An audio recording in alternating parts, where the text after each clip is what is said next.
Hello friend, आइए सभी को नमस्कार। आज जो हम इकोनॉमिक्स का पार्ट 3 लेकर आए हैं, ऑब्जेक्टिव एनसीईआरटी। देखिए, देश में सब्जी के उत्पादन में बिहार का स्थान है, यानी कि पूरे देश में बिहार है जो कितने स्थान पर सब्जी उत्पादन में आता है, क्वेश्चन ये पूछ रहा है। तो पूरे भारत में है जो बिहार दूसरा नंबर पर आता है सब्जी उत्पादन में। पहला तीसरा चौथा नहीं, दूसरा स्थान पर आता है। नेक्स्ट क्वेश्चन देखिए, भारत के पड़ोसी देश में किस देश का प्रति व्यक्ति आय सबसे अधिक है? दोस्त, भारत का जो पड़ोसी देश है जो श्रीलंका है, नेपाल है जो भारत से जस्ट साइड में है, पड़ोसी देश है, और पाकिस्तान भी है और बांग्लादेश भी है। तो प्रति व्यक्ति आय बोल रहा है, यानी कि प्रति व्यक्ति आय कौन सा देश का प्रति व्यक्ति आय सबसे अधिक है? तो प्रति व्यक्ति आय श्रीलंका का है जो सबसे अधिक है। राइट आंसर सी होगा। नेक्स्ट क्वेश्चन है, ये देखिए, योजना आयोग के पदेन अध्यक्ष कौन होता है? दोस्त मेरे, योजना आयोग के पदेन अध्यक्ष पूछ रहा है। इसमें प्रधानमंत्री है, योजना मंत्री है, राष्ट्रपति है, इनमें से कोई नहीं है। तो योजना आयोग का है जो राइट आंसर इसका है, ए मार लीजिए, प्रधानमंत्री होगा। योजना आयोग के पदेन अध्यक्ष प्रधानमंत्री होते हैं। और योजना आयोग है जो 1950 ईस्वी में बना था, और इसी को जब नरेंद्र मोदी की सरकार आई तब इसे 1 जनवरी 2015 ईस्वी को नीति आयोग में चेंज कर दिया गया। इसमें सदस्य की संख्या 8 होती है। नेक्स्ट क्वेश्चन है ये, राष्ट्रीय विकास परिषद का गठन कब हुआ था? 1951 ईस्वी, 1956 ईस्वी, 1954 ईस्वी। इसका राइट आंसर होगा 1952 ईस्वी में। राष्ट्रीय विकास परिषद का गठन है जो 1952 ईस्वी में हुआ है। दोस्त, ये एग्जाम में मोस्ट वीवीआई इंपॉर्टेंट क्वेश्चन है। ये हर एक बार है जो लगभग में पूछा जाता है। इससे ध्यान से देखिए क्वेश्चन को। राष्ट्रीय विकास परिषद का गठन 1952 ईस्वी में हुआ। नेक्स्ट क्वेश्चन देखते हैं, आर्थिक संरचना का एक मुख्य अंग है। आर्थिक संरचना का एक मुख्य अंग है। ऑप्शन देखिए, शिक्षा, स्वास्थ्य सेवा, यातायात एवं संचार। देखिए, आर्थिक संरचना का अर्थ होता है मतलब आर्थिक रूप से मजबूत होना। आर्थिक संरचना का अर्थ होता है आर्थिक रूप से मजबूत होना या हमें रुपया पैसा की इनकम होना। इसमें जो शिक्षा से भी क्या होता है, धन अर्जित होता है। उसके बाद स्वास्थ्य से भी, स्वास्थ्य यदि डॉक्टर है जो किसी को यदि इलाज करता है उसके बदले में उसे कुछ धन की प्राप्ति होता है। तो शिक्षा सेवा भी क्या है, आर्थिक संरचना का आधार है। यातायात का अर्थ क्या होता है, गाड़ी पर एक जगह से सामान बोझिए और दूसरे जगह उतारिए, फिर दूसरे जगह बोझिए, उसको अपने घर तक ले जाइए, यही होता है यातायात। ट्रेन में हम एक जगह से दूसरे जगह यात्रा करते हैं, वह क्या हुआ, यातायात हुआ। एवं संचार है, संचार का अर्थ होता है अभी जो हम लोग मोबाइल यूज करते हैं इसमें टावर होता है, इसी को हम संचार कहते हैं।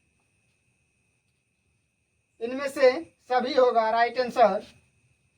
तो आर्थिक संरचना का एक मुख्य अंग है शिक्षा, स्वास्थ्य सेवा, यातायात एवं संचार। इसका राइट आंसर डी होगा, सभी होगा। नेक्स्ट क्वेश्चन है, ये देखते हैं, आर्थिक क्रियाओं का एक उद्देश्य होता है। आर्थिक क्रियाओं का एक उद्देश्य क्या होता है? आर्थिक क्रिया यानी कि हम जैसे बोल सकते हैं, हम अपने जीवन जीने के लिए है जो मुख्य उद्देश्य क्या है? अपना जीवन जीने के लिए मुख्य उद्देश्य है जो जीविकोपार्जन है, मनोरंजन नहीं है। ये आर्थिक क्रिया के अंतर्गत नहीं आता है, नन ऑफ दिस नहीं होगा। इसमें है जीविकोपार्जन होगा, यानी कि हम अपना आर्थिक क्रियाओं के लिए जी सकते हैं, जीते हैं।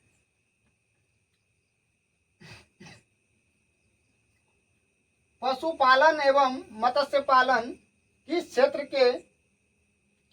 का अंग है? पशुपालन एवं मत्स्य पालन है जो, ये प्राथमिक क्षेत्र का अंग है दोस्त। इसमें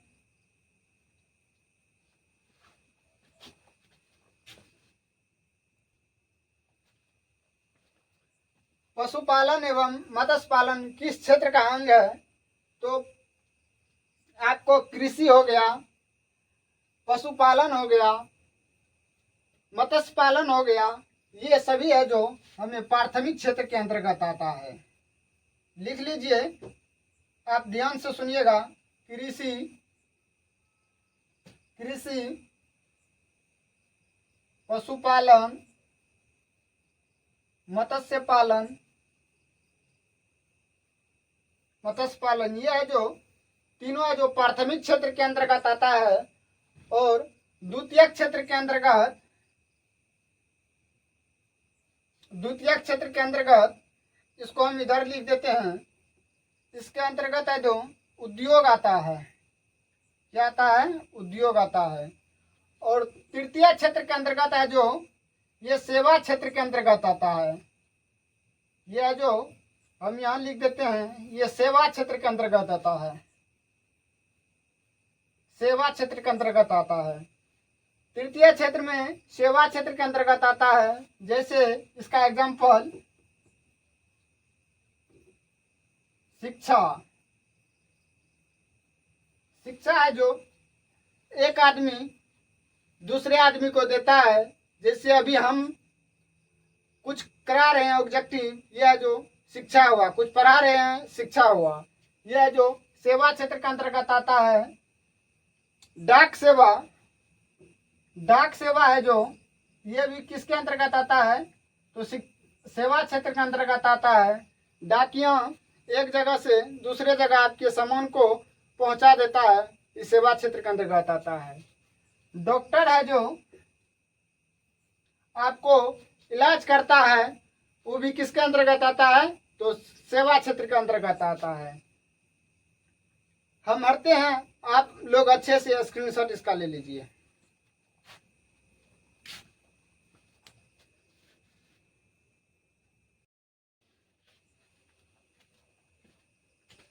हाँ तो दोस्त आइए नेक्स्ट क्वेश्चन देखिए। किस अर्थव्यवस्था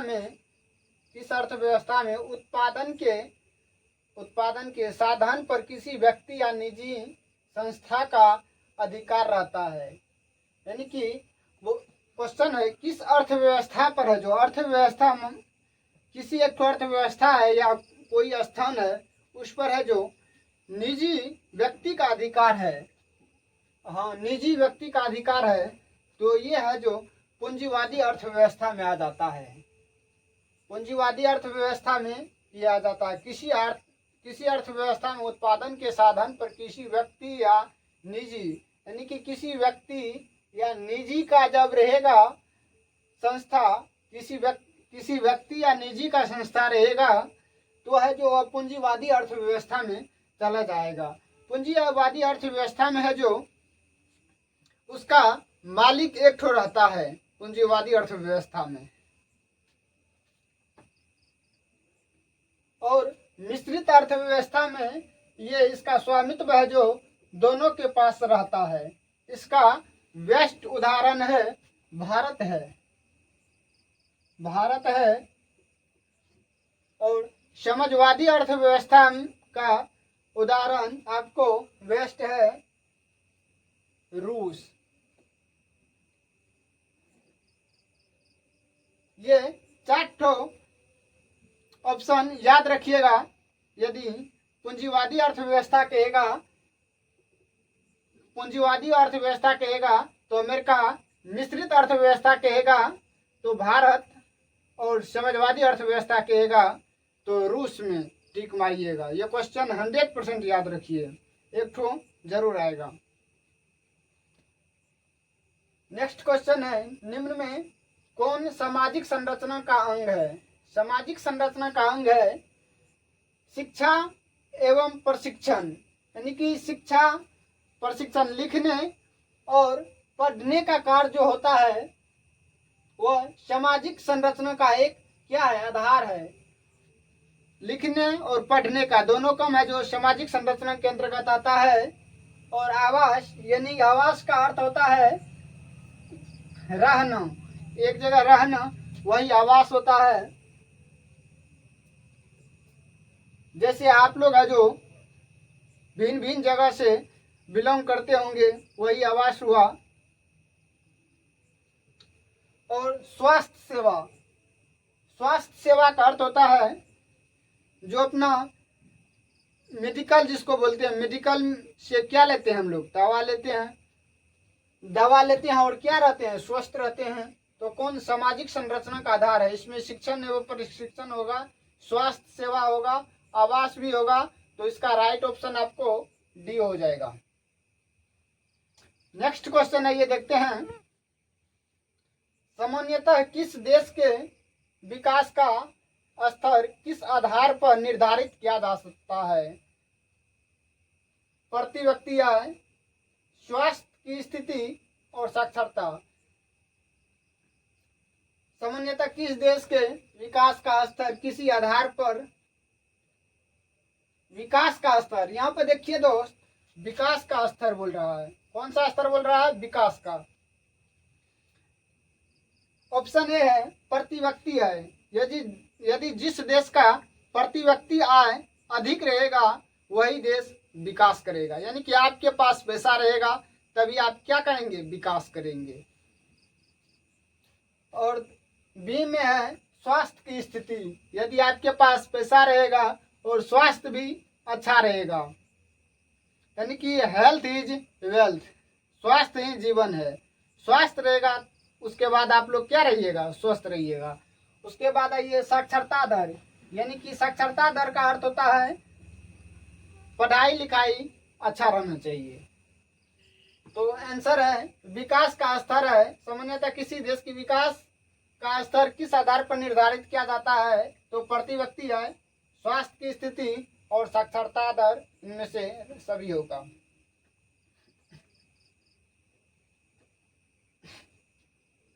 नेक्स्ट क्वेश्चन देखिए, निम्न में कौन सा देश विकसित अर्थव्यवस्था का उदाहरण है? निम्न में कौन सा देश विकसित अर्थ, एक मिनट,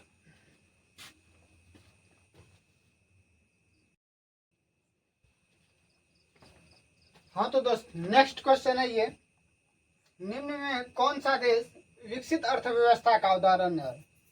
विकसित अर्थव्यवस्था बोल रहा है यानी कि प्रति व्यक्ति है, प्रति व्यक्ति है जिस देश का सबसे अधिक होता है वही देश क्या कहलाता है? विकसित देश कहलाता है। जैसे अमेरिका, अमेरिका क्या है? विकसित देश है। और भारत क्या है? भारत कौन सा देश है? आप लोग कमेंट में बताइएगा, कमेंट में बताइएगा भारत कौन सा देश है।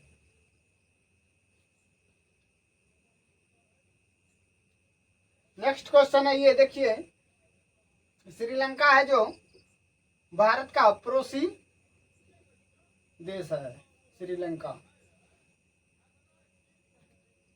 नेक्स्ट क्वेश्चन है ये देखिए, विश्व पर्यावरण एवं विकास आयोग की स्थापना हुई थी। विश्व पर्यावरण एवं विकास आयोग की स्थापना है जो 1983 ईस्वी में हुआ था। राइट आंसर आपका बी होगा। और एक तो और क्वेश्चन यहाँ से आएगा, पर्यावरण दिवस है जो, हाँ पर्यावरण दिवस, पर्यावरण दिवस कब मनाया जाता है? पर्यावरण दिवस, पर्यावरण दिवस है जो 5 जून को मनाया जाता है। 5 जून को है जो पर्यावरण दिवस मनाया जाता है। मोस्ट वीवी ऑब्जेक्टिव है।